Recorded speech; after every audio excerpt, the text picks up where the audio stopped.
बेहतर बिजनेस कोई ऐसा डिज़ाइन किया जाए जिसमें सबको फैसिलिटेट मतलब करना खुश होके जाए।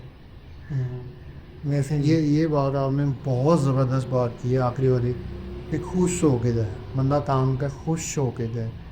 ये इस चीज़ इतना फुकदान है पाकिस्तान पूरे के अंदर, कि कोई भी बंदा किसी भी काम पे सुबह निकलता है ना, तो खुश हो गए निकलता। सर इधर अब ये है कि देखें सुबह अगर कोई भी बंदा जा रहा है ना, वो बाइक पे जा रहा है, वो चला रहा है बाइक, उसका ध्यान कहीं और है। उसके सोचने में तो और ही सिलसिले चल रहा हूँ। रिग्रेट से याद आया कि सन ऑफ पैलेस्टाइन क्या है आपके।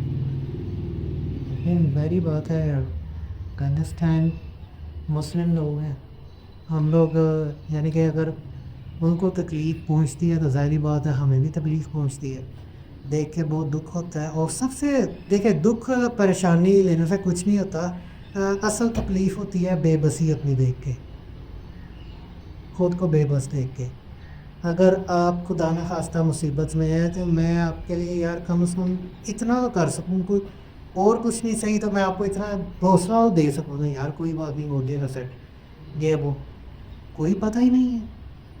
आपके ख्याल से हौसला दे सकता है पाकिस्तान अगर देना चाहे तो? हौसला दे सकता है, बहुत मदद कर सकता है, हल भी कर हाल ही कर सकते हैं। क्या हो जाएगा, कुछ नहीं। कोई अपनी मैसेज